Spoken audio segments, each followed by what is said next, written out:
Hello students, this is Miss Dalton and this is video 9.2, Rational Functions, Domain, and Vertical Asymptotes. In the previous video we talked about just the parent function for the rational function, and that looks like 1 over x. However, we will have some rational functions that have quadratics in the denominator, and so you can't use the transformations to find the vertical asymptote. So let's first talk about the domain. The domain, remember that denominators of any function cannot equal 0.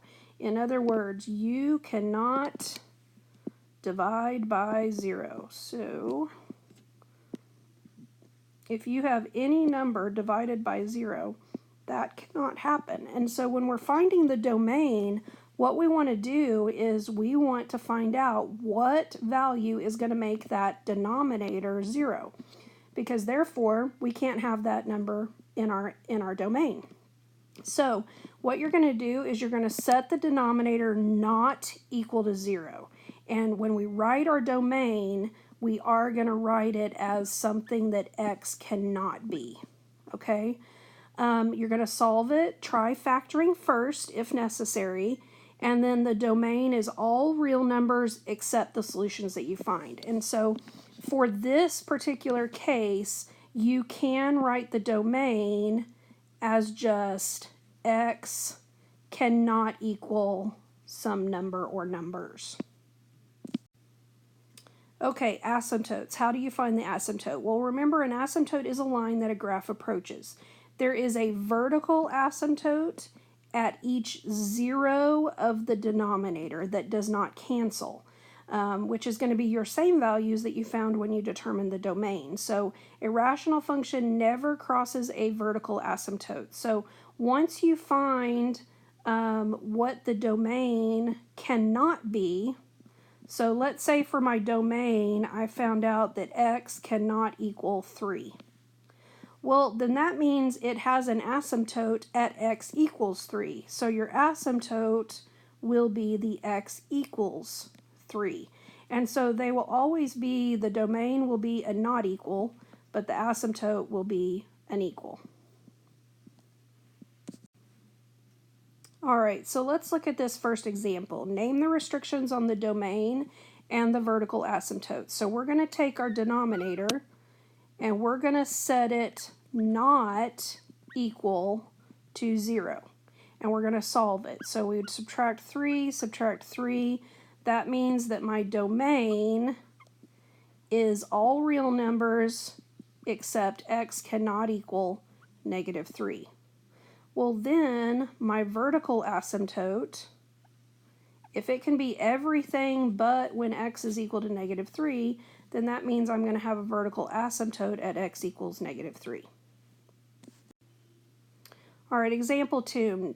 Name the restrictions on the domain and the vertical asymptote. So again, we're looking at our denominator. Our denominator is a quadratic, so we want to go ahead and try and factor that, which it does factor to be x minus 6 times x plus 1.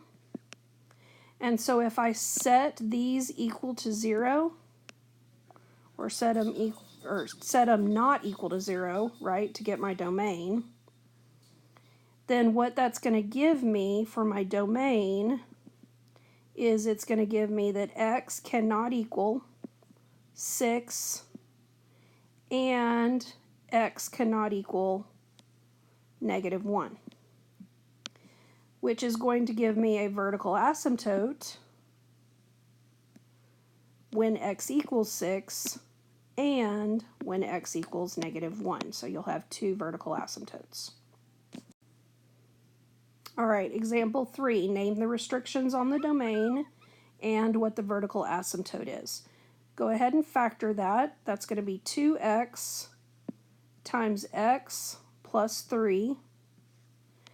And so then I want to set those, what they cannot equal to 0, or find out what the value is to where it's equal to 0. Then what that's going to be is our domain. When we have 2x not equal to 0, well, if I divide by 2, right, that's still 0. So x cannot equal 0. and x cannot equal -3. So your vertical asymptotes are at x equals 0 and x equals -3. Again, those will be vertical lines at x equals 0 and x equals -3, but we have to write them as x equals because they are a line. All right, last example. We're going to name the restrictions on the domain and the vertical asymptote for this function. Remember, all we're looking at is the denominator when we're doing domain and vertical asymptotes. So we don't really need to look at the numerator unless a factor cancels with the numerator. So let's go ahead and factor this. So this would factor with a 2x here and an x here, and a +4 here, and a -1 here. That way I'll get 8x minus 1x, which would give me that 7x. Okay, so now let's go ahead and set those not equal to 0. So if I have 2x minus 1 can't equal 0, then that's going to give me a domain of x cannot equal, that would give you a 1/2, right? Because you'd have to add 1 and then divide by 2. Okay, the other restriction on the domain is that x cannot equal -4. Therefore, we have vertical asymptotes at x equals 1/2 and x equals -4. All right, so that's it on today's doing domain and vertical asymptote. They're pretty easy to find, but then when we add it into all the other things that we're going to find, horizontal asymptotes, x-intercepts, y-intercepts, and all of that, it does get a little more complicated. So please make sure you have a grasp on how to find domain and vertical asymptote so that we can move on.